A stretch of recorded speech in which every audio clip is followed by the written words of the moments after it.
末世中觉醒了能够帮助别人觉醒异能的异能有多厉害。他原本是这繁华世界的大明星，任何一个言行举止都能够影响整个娱乐圈的存在。谁知突然一场无穷无尽的大雪改变了这一切。杨幂无比期待地看着这个叫冰魄的东西，她知道在整个庇护所里，目前它的作用最低。她渴望得到冰魄，然后成为艺人。这冰魄为败雪教所送。当张译得知青浦基地的首领是自己老同学之后，最终以10吨物资为条件，成功与青浦基地达成友好协议。第二天，败雪教大法令赵建华抵达庇护所，以2枚能够觉醒异能的冰魄为条件，也成功与张译达成友好协议。所以，当杨幂看到这冰魄之后，忍不住问张译：“张译，那2枚冰魄用不用啊？”他的询问当中透着小心，这个东西太好了，他担心自己没有资格使用。旁边的陆可然抿了抿嘴，脸上有些不好意思开口了，但眼神却依旧炽热。与之相反，普通人杨欣欣的表现相对淡定，从他的眼神中看不出什么变化。张译看了看他们，心里其实已经有了想法。既然我们已经得到了这个东西，不使用的话实在是太可惜了。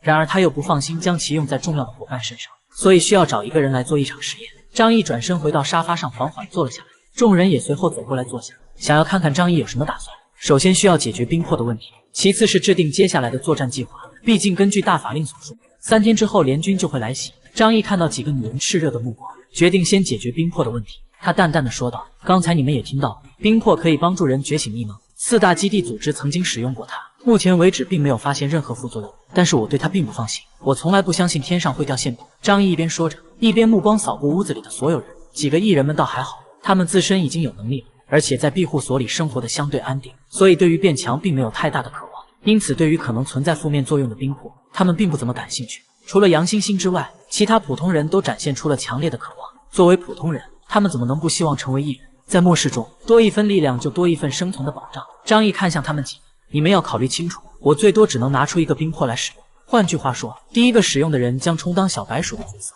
谁想要使用的请举手。听到张译这样说，几个女人的脸上露出了犹豫的表情。她们渴望获得异能，但又不希望面临未知的风险。然而杨幂果断地举起了手，我愿意试一试。她的眼睛闪烁着坚定的光芒。作为一个有野心的女人，她不允许自己只是个花瓶。见到杨幂举手，周可儿也赶紧举手。旁边的周海美皱着眉头，也勉强举起了手。张译笑着点了点头，对杨幂说道：“你意志最坚定，所以我决定把1枚冰魄给你使用。”杨幂的眼睛充满了惊喜，她激动地扑过来，紧紧搂住了张译的脖子。太棒了，谢谢你，张译。周海美淡淡一笑，虽然有些失望，但很快就平静下来。毕竟她和张译的关系以外，这样的好事轮不到她也是正常的。到了一定年纪，她也不再那么争强好胜。然而周可儿却显得有些郁闷，用小拳头捶了一下自己的腿，似乎在埋怨自己举手晚了。然而他们并不知道，张译所谓的举手表决只是个形式，真正合适的人选，他心里早就有了计划，必定是杨幂。首先，作为实验对象，必须选择对庇护所影响最小的人，即便出现意外，他们的损失也不会影响到庇护所的正常运行。符合这点的，整个团队里只有杨幂和周海美。周可儿是医生，陆可然是重要的技术人员，他们不能去做实验。其次，选定的人要容易控制，因为张译也不知道冰魄使用后会产生什么效果。如果没有副作用，就等于无意中创造出1名艺人，所以这个人必须是他的亲信。综合考虑这2点，杨幂无疑是最合适的选择。而此时，杨幂激动的眼含热泪，趴在张译身上高兴的颤抖。谢谢你，张译，我真的很感激你给了我这个绝佳的机会。张译温柔的回答：“傻瓜，我对你的爱就像大海一样无边无际，我会照顾好你。”他让杨幂先坐下，大家开始讨论下一步的作战计划。毕竟现在的局势有所变化，青浦基地和败雪教都可能成为我们的帮手。我觉得我们应该暂时忽略这2方势力可能会背叛我们的事情。任何人都不可信，他们有可能只是假装过来支持我们，然后临时反水。所以我们还是要做好应对4方势力的准备。如果到时候发生了任何意外，张译露出邪恶的笑容，他交叉着双手放在身前，阴森地说道：“就让我们的庇护所成为他们的地狱。”作战计划没有太大的改动，只是增加了一项随机应变的措施，必须考虑到2个势力成为了不确定因素，不能有任何的疏忽和粗心。商议结束后，接下来是大家都期待的一幕，在杨幂身上使用冰魄。人们都很好奇，他们想亲眼目睹冰魄这种神奇物品的使用方法和效果。使用方法其实很简单，大法令离开前已经解释过了，只需要将它放在额头中央，它就会自动与宿主融合。为了安全起见，张译特地找了一间坚固的房间，并用束缚带将杨幂捆绑在床上。杨幂既期待又紧张，兴奋的身体微微颤抖，她正等待着自己命运的转变。然而杨幂并不知道，对于张译来说，如果他在获得异能后没有出现任何异常那还好，但一旦他展现出奇怪的变化，比如被人控制或者有攻击他人的倾向，那么张译会采取什么行动呢？这种事情真的不值得去想，因为一旦思考，就会变得残酷起来。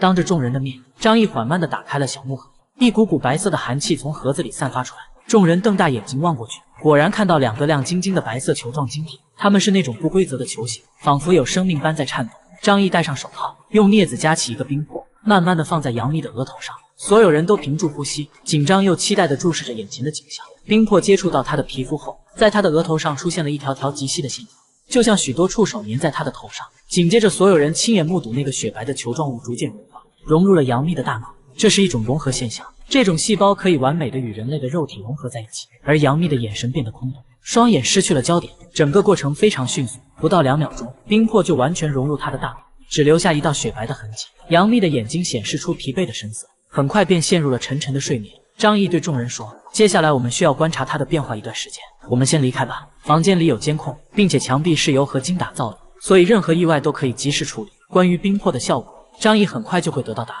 他让众人散去，要求他们近几天要保持警惕，毕竟大法令所说的3天后可能会有人袭击，这个消息也有可能是假的。如今任何人都不值得相信，说不定今晚大部队就会发动攻击。众人也知道这场战争非同小可，纷纷回去做准备。等到其他人离开后，张毅把周可儿叫到一边：“可儿，你负责照看杨幂，为了防止她出现任何异常，先给她注射一定剂量的肌肉松弛剂和镇定剂。”周可儿点了点头：“我知道了，我马上去拿药。”她嘴巴撅起来，好像能够挂一个酱油笔，看上去有些吃醋和不满的样子。张毅忍不住失笑，他当然知道周可儿为什么不高兴，因为他选择给杨幂使用冰魄，而没有给她使用。他温柔地拉住周可儿的手，轻轻地揉了揉她白嫩的脸蛋：“傻瓜，你真以为我没有让你用冰魄是因为我更在意她吗？恰恰相反，正是因为我更在意你啊！我对你的感情就像长城一样坚固长久，我害怕冰魄可能会有副作用，所以才没有给你使用啊！你难道不理解我这份心意吗？”周可儿惊讶地看着张毅：“原来你是这么想的吗？可是星星不是说了，冰魄经过几个基地的检测，并没有负面作用吗？”